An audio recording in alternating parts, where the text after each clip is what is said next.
दोस्तों, हर नौजवान युवक का यह सपना होता है कि वह अपनी अलग पहचान बनाए। पहचान उसकी योग्यता पर बनी हो, वह कुछ ऐसा कर दिखाए जिस पर उसे गर्व हो। कुछ ऐसा ही सोचना था एक व्यापारी के बेटे का। यह कहानी है जापान के एक व्यापारी की जो उस शहर का सबसे अमीर व्यक्ति था। उसके पास सब कुछ था। उसके पास किसी चीज की कोई कमी नहीं थी, केवल अपने बेटे से परेशान था। एक दिन वह व्यापारी अपने बेटे से कहता है, बेटा, तू मेरे साथ व्यापार में हाथ क्यों नहीं बढ़ाते? तुम्हें व्यापार के तौर तरीके सीख लेने चाहिए, क्योंकि भविष्य में तुम्हें यही तो करना है। यदि तुम व्यापार में हाथ नहीं बढ़ाओगे तो फिर क्या करोगे? वह नौजवान युवक अपने पिता से कुछ नहीं कहता, क्योंकि उसका व्यापार में बिल्कुल भी मन नहीं लगता था। वह दिन भर मार्शल आर्ट्स की किताबें पढ़ता, और जब भी कोई समुराई शहर में आता तो वह पूरा समय उसी के पीछे पीछे घूमता रहता। एक बार पूरे परिवार के सदस्यों ने मिलकर उसे समझाने की कोशिश की। वे कहने लगे, बेटा, तुम्हारे पास इतना बड़ा व्यापार है, फिर भी तुम अपने पिता का हाथ क्यों नहीं बढ़ाना चाहते? यदि तुम अपना व्यापार नहीं देखोगे तो फिर कौन देखेगा? इस पर वह नौजवान युवक जवाब देते हुए कहता है, मैं खुद के दम पर कुछ बनना चाहता हूं। मैं चाहता हूं कि मेरी एक अलग पहचान हो, लोग मुझे जाने, और इसलिए मैं इस देश का सर्वश्रेष्ठ धनुर्धर बनना चाहता हूं। उस युवक की यह बात सुनकर उस व्यापारी को बहुत क्रोध आया, लेकिन फिर भी उसने अपने क्रोध पर काबू पाया। कुछ देर सोच विचार करने के बाद उस व्यापारी ने अपने बेटे से कहा, बेटा, अगर तुम यही करना चाहते हो तो ठीक है, मैं अगले 3 साल का समय तुम्हें देता हूं। यह सुन वह नौजवान युवक बहुत खुश हुआ। तभी आगे वह व्यापारी कहता है, लेकिन मेरी एक शर्त है। इस पर वह नौजवान युवक कहता है, क्या शर्त है आपकी पिताजी? उसके पिताजी अपने बेटे से कहते हैं, देखो, मैं तुम्हें अगले 3 साल का समय तो दे रहा हूं, लेकिन तुम्हें हर साल मुझे यह बताना होगा कि तुम क्या कर रहे हो और तुमने उसमें कितनी उन्नति कर ली है। यदि तुम मुझे अपने काम से संतुष्ट कर पाए तब तो ठीक है, वरना तुम्हें मेरे साथ मेरे व्यापार में हाथ बढ़ाना होगा। नौजवान युवक काफी सोच विचार कर अपने पिता से कहता है, ठीक है पिताजी, मुझे आपकी शर्त मंजूर है। उसके ठीक 2 दिन बाद वह नौजवान युवक अपने पिता की आज्ञा लेकर धनुर्विद्या सीखने के लिए घर से निकल पड़ता है, और वह कई दिनों की यात्रा करके एक गुरु के पास पहुंचता है।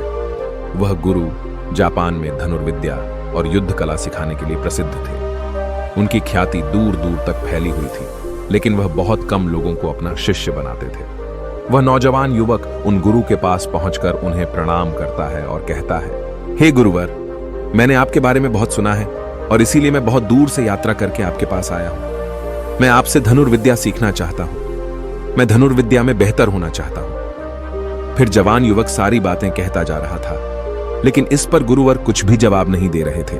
और जब कुछ देर तक उन गुरुवर ने जवाब नहीं दिया तो इस पर उस नौजवान युवक ने अपने घर पर बीती सारी बातें उन गुरु को बता दी। उसने यह बता दिया कि किस तरह से उसके पिता ने उसके सामने शर्त रखी है कि यदि वह अपने जीवन में सफल न हो पाया, उसने अपने जीवन में वह न कर पाया जो वह करना चाहता है, तो उसे उनका व्यापार आगे बढ़ाना होगा। आगे वह नौजवान युवक उन गुरुवर से कहता है, हे गुरुवर, मैं आपसे वादा करता हूं, मैं पूरी कर्तव्य निष्ठा के साथ धनुर्विद्या सीखूंगा और मैं आपका समय बर्बाद नहीं करूंगा, इसलिए कृपया करके मुझे अपना शिष्य बना लीजिए। तभी उस गुरु ने उस युवक की तरफ ध्यान से देखा। उन्होंने देखा कि वह अपने साथ काफी सामान भी लेकर आया था और उसके साथ उसके 2 सहायक भी आए हुए थे। तभी उन गुरु ने कहा, सबसे पहले यदि तुम धनुर्विद्या सीखना चाहते हो तो तुम्हें इन चीजों को छोड़ना होगा, इन चीजों का त्याग करना होगा, इसलिए इन कीमती सामानों को वापस अपने घर भेज दो। उस नौजवान युवक ने गुरु की आज्ञा का पालन किया। उसने सारा सामान अपने सहायकों के हाथों वापस घर की ओर भेज दिया। आगे गुरुवर उस नौजवान युवक से कहते हैं, देखो, यदि तुम धनुर्विद्या सीखना चाहते हो तो तुम्हें 2 शर्तें माननी होगी। इस पर वह नौजवान युवक कहता है, गुरुवर, आप जैसा भी कहें, मैं सब करने के लिए तैयार हूं, लेकिन मुझे अपना शिष्य बना लीजिए। तभी गुरुवर उस युवक को पहली शर्त बताते हुए कहते हैं, तुम्हें यहां पर सामान्य लोगों की तरह ही अपना जीवन बिताना होगा और सारे कार्य तुम्हें खुद ही करने होंगे। इस पर नौजवान युवक कहता है, जी गुरुवर, जैसा आप कहें। आगे गुरुवर उस नौजवान युवक को दूसरी शर्त बताते हुए कहते हैं, यदि एक बार तुम्हें धनुर्विद्या की शिक्षा को ग्रहण करना शुरू कर दिया तो तुम्हें उसे पूरा करना ही होगा। तुम इस बीच उसे छोड़कर नहीं जा सकती। इस पर वह नौजवान युवक कहता है, ठीक है, आप जैसा कहें, मुझे सब मंजूर है। उन गुरुवर ने उस नौजवान को अपना शिष्य बना लिया, लेकिन वो नौजवान ये नहीं जानता था कि उनके सिखाने का तरीका बहुत अलग था। एक दिन उन गुरुवर ने उस नौजवान युवक को अपने पास बुलाया और कहने लगे, बेटा, जैसे तुम उठते बैठते हो, चलते फिरते हो, जैसे तुम सांस लेते हो, वैसे ही तुम निशाना भी लगाते हो। इसलिए सबसे पहले तुम्हें सचेत होना होगा। तुम्हें जानना होगा कि तुम क्या कर रहे हो, तुम किस अवस्था में हो। तुम्हें जागरूक होने की आवश्यकता है। इसलिए आज से ही सचेत होकर सारे काम करना शुरू कर दो, और ऐसा तब तक करो जब तक यह तुम्हारा स्वभाव न बन जाए। उस युवक ने उन गुरुओं की बात मान ली। वह एकाग्र होकर अपने कामों पर ध्यान देने लगा। वह अपने चलने फिरने, अपनी सांसों पर ध्यान केंद्रित करने लगा। सुबह उठकर वह अभ्यास करता और ध्यान किया करता। शाम के 6 बजे से वह एकांत रहता और ध्यान किया करता। ध्यान करने के बाद करीब 9 बजे के बाद वह सो जाया करता और ठीक सुबह 4 बजे उठकर वह धनुर्विद्या का अभ्यास करने लगता, और यह सब उसे एकांत में रहकर ही करता था। और यह सारी क्रियाएं दोपहर के 2 बजे तक यूं ही चलती रहती, और इस समय के दौरान न तो कहीं जाना और न ही किसी से मिलना। यहां तक कि उस युवक को किसी से बात करने की भी कोई अनुमति नहीं थी, और बचे हुए 4 घंटे अर्थात दोपहर को 2 बजे से शाम को 6 बजे तक वह बाकी सभी शिष्यों के साथ मिलकर आश्रम की देखरेख करता। और वह नौजवान युवक भी अब तक पूरा मन लगाकर सीखने की कोशिश कर रहा था। लेकिन जैसे जैसे समय बीतता जा रहा था, उस नौजवान युवक का जोश ठंडा पड़ रहा था। अब उसके लिए उस आश्रम में एक एक पल बिताना बहुत मुश्किल हो रहा था। अब उस नौजवान युवक ने अपने गुरु की बातों को अनदेखा करना शुरू कर दिया था। वह उन सभी नियमों को तोड़कर अपने सभी गुरु भाइयों के साथ मिलकर गप्पे लड़ाने लगा था। वह उन्हें अपने व्यापार की बातें बताता, उसके पास क्या कुछ है।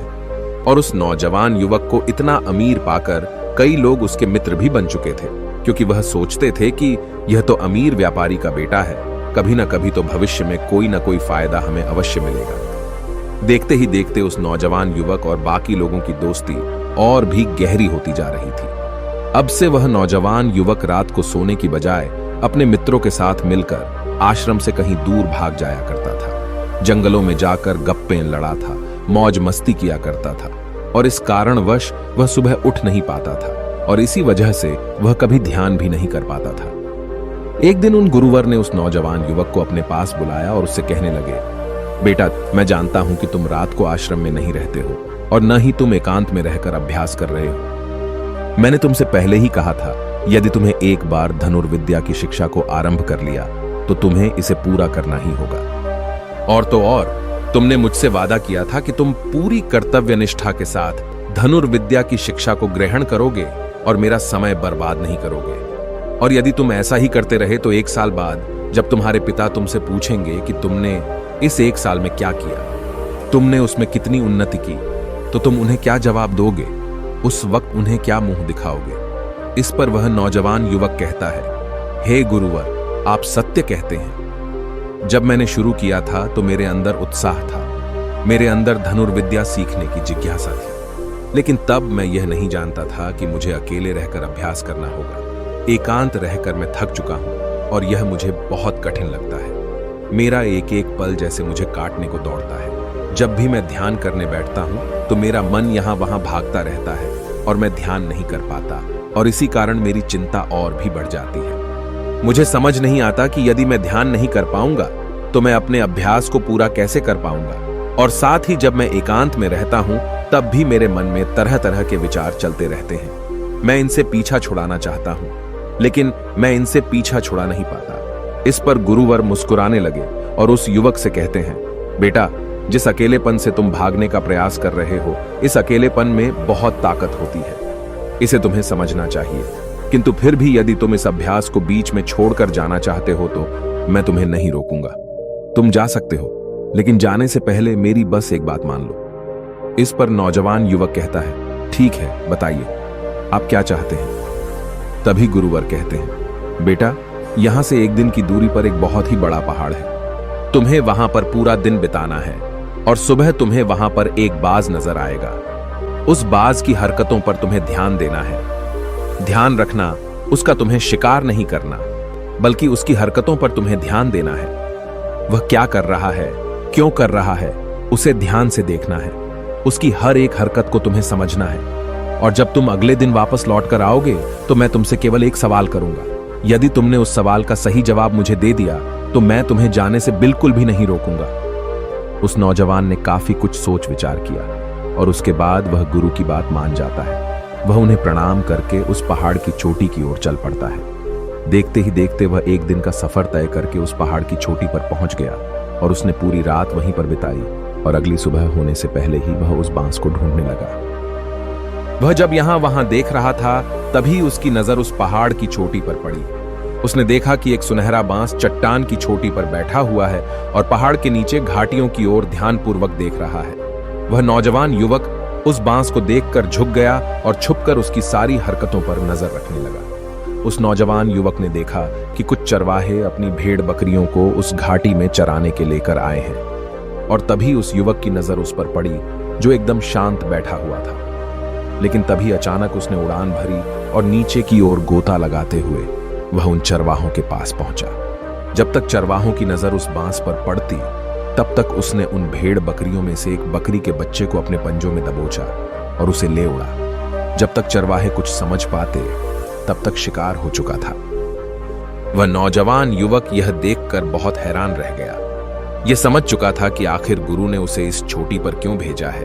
वहां से वापस अपने गुरु के पास लौटा और उसने वहां पर बीती हुई सारी कहानी उन गुरुवर को बता दी। तभी गुरुवर उस युवक से कहते हैं, अच्छा तो तुम मुझे यह बताओ कि तुमने वहां पर क्या सीखा।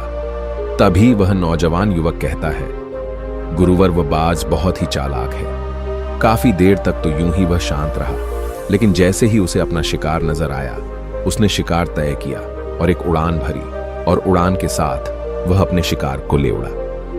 इससे हमें यह समझने को मिलता है कि वह बाज बहुत ही चतुर और बहुत ताकतवर भी है और साथ ही साथ वह बहुत तेज भी है।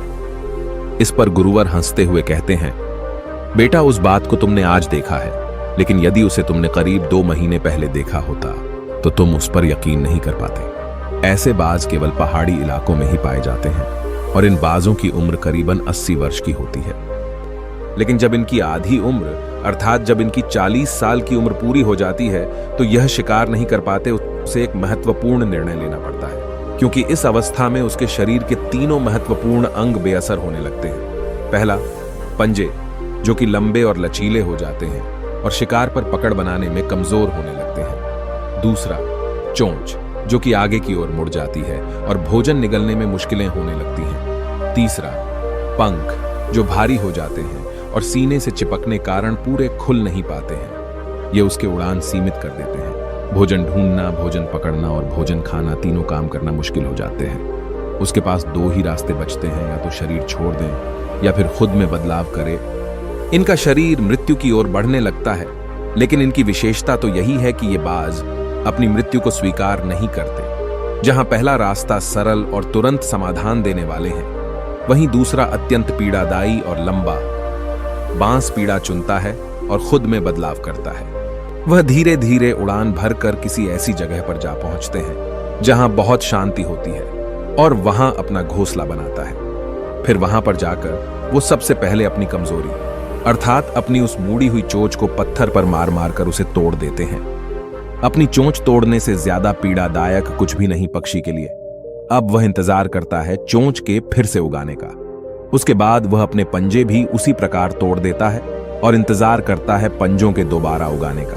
और देखते ही देखते इनके पंजों में नए नाखून आते हैं। नई चोंच और पंजे आने के बाद वह अपने भारी पंखों को एक एक कर नोच कर निकालता है और प्रतीक्षा करता है पंखों का फिर से उगाने का। और इस क्रिया में पूरे 3 महीने लगते हैं और 3 महीनों के अंदर इन बाजों का एक नया पुनर्जन्म होता है और तब उसे मिलती है वही भव्य और ऊंची उड़ान, पहले जैसी नहीं। इस पुनर्जन्म के बाद वह 30 साल और जीता है, ऊर्जा, सम्मान और गरिमा के साथ। आगे गुरुवर इस नौजवान युवक से कहते हैं, तुम उस बाज की तारीफ कर रहे हो जो अकेले रहना पसंद करता है, शांत रहना पसंद करता है, जो पूरे 3 महीने एकांत में रहकर तपस्या करता है, अपने आप को शिकार के लायक बनाता है, तब जाकर वह कहीं शिकार करने योग्य बन पाता है। तुमने देखा होगा कि जो भी ताकतवर इंसान है वह हमेशा एकांत ही रहता है, लेकिन जो व्यक्ति कमजोर है जिसके अंदर तरह तरह की कमियां हैं, वह लोगों के बीच छुपने का प्रयास करता है। आगे गुरुवर उस नौजवान युग से कहते हैं, मेरी बात ध्यानपूर्वक सुनो। यदि तुम अपने जीवन में सफल होना चाहते हो, अपनी पहचान